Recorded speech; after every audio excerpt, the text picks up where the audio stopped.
think that people hire me because they really find my aesthetic comfortable and livable. Not only kid-friendly, but also the parents can have their friends over for cocktails. People can enjoy their family time for movie night in a comfortable space, and also have family and friends over for Thanksgiving and the holidays. My name is Ashley Darryl. I am based in New York. I'm the founder of Ashley Darryl Interiors, and this is my home.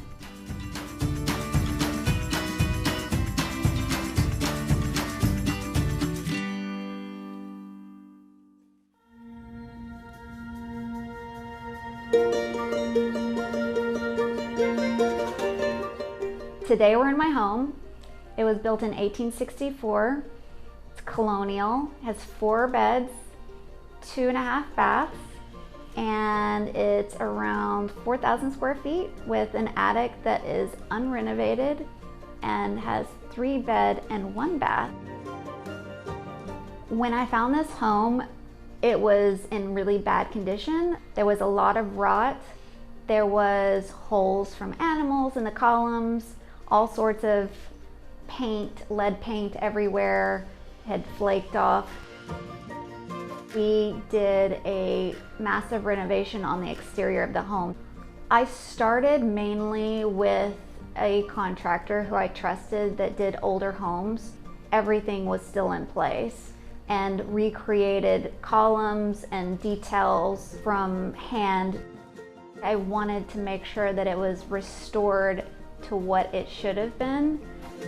When I first purchased this house in 2016, this house was meant to be a weekend house, an escape from the city.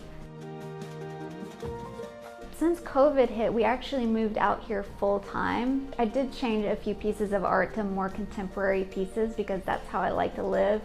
And when I'd originally designed this house, I wanted it to feel like a cabin.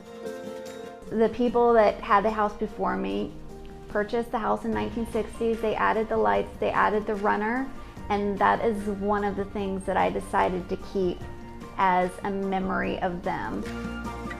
The foyer of the house is a really beautiful 2-story space with a grand staircase. It was a cold space, so once we moved here full time, I did put radiant heat underneath the slate floor, and it literally transformed the space. I added a big round table with a big lamp on it and some chairs. Forever ago, I saw some lamps like this in Architectural Digest, where there was leather cording wrapped, whip-stitched around the lampshade, and I went to find them, and they were so expensive, they had to be custom made. So I decided I was gonna make it myself, and I bought this lampshade, and I sat in front of the TV one night, poked some holes, got some leather from Michael's craft shop, and sat there and strung it along. And now I have a great lampshade that I saw in Architectural Digest. The people that came before me renovated the kitchen with Home Depot white cabinets. It's a great space, a really big room, and coming from Manhattan with such a small kitchen, it was like a breath of fresh air.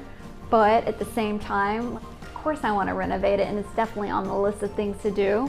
But I've kind of grown to love the color palette of the brick and the pink, gray, granite tops. We actually had an island made for the space because there was no island. It was just a big open kitchen, and there's like a little breakfast table.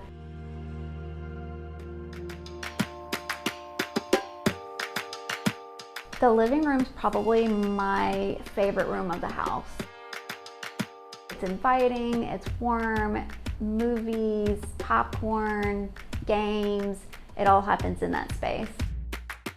I really wanted to make sure there was enough seating for everyone to be able to be in a comfortable chair. My love affair with chairs is definitely in there. 2 of everything. We have a game table behind one of the chairs for 2 people to sit at. We have people that can sit on the sofa, and then the double chairs facing the fireplace. And also one of my favorite things about the living room is the ottoman. When you take all the stuff off the ottoman, it's like a chaise and we throw a pillow on there and all the children lay on that and watch TV. I love finding really uniquely shaped furniture pieces that are inexpensive. Maybe the leather's torn, the fabric's stained, and then putting really great fabric on the chair and it's totally transformed. This chair I found inexpensive, this cool wingback chair with this nice rounded side, and then put a great Holland and Sherry check fabric on it. For the dining room, when I was looking up historic homes and specifically colonial homes in the early 1800s, I did notice, I saw several articles and inspiration images that showed landscape as the dining room where people wanted to bring the outside in. And whether it was on wallpaper or hand painted, I just needed to figure out a way to implement it. I just wanted it to feel really moody and elegant and still contemporary and fun at the same time. I also wanted to make sure that it was a place for everyone to come and join on a holiday. So 10-person dining table. The two pieces behind me, they were originally two consoles that I put together, and it houses one of the alcohol bars, and also I clean the top off when we actually serve food, and it serves as the buffet as well. The house is definitely a labor of love, where there's always something to do, whether it's exterior column being restored or a tree that's fallen and I'm having to replace it. We have 4 different bedrooms, each one with a different color, because I wanted it to be a fun thing to talk about when family and friends come over and say, you're in the green room, you're in the pink room, you're in the yellow room. I went to Benjamin Moore's Historical Colors as my starting point. The master's blue, and we have a black bed in there, and I wanted the color combination to be playing off of the paint, so we did a blue, gray, and black paint color, and the whole room is very muted and moody and very soft and calming. One is yellow with twin beds, so when the kids come over, they come stay in that room, and it's really fun because there's quilts on the bed and fun contemporary art in there.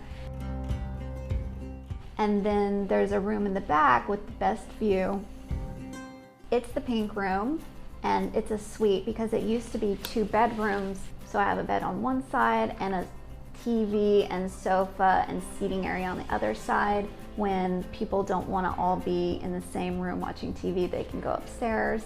And then the last room is a green bedroom with a queen size bed, 4-poster bed, and a little green leather desk. A lot of people are afraid of color, so it's just a really fun way to have people over to enjoy the color. The property itself and the exterior is what really drew me into this house. I walked up to the barn and was just like immediately in love. 2 horse stalls, and now has a vintage MG Roadster in it. And I made sure that it was left with the house because it was something special to me. I wanted to make little areas outside that we could all hang out in. So first obviously was the fire pit and s'more making. I got Adirondack chairs, had the fire pit made, outfitted one of the side porches with the big dining table and 8 chairs. The other porch, 2 little chairs and a small end table so we can kind of sit out there and have dinner on an evening when it was nice and beautiful. We actually just put in a garden, and we call it the secret garden because it has hedges all the way around it that were already there. We cut into the mountain of hedges to create this garden. So this is the carrot section. Shishito peppers. Look at all these. Then we got jalapenos right here for taco night. Some more cucumbers and then the different herbs and things that sometimes I'll use, like chive, which is always fun. Smells good.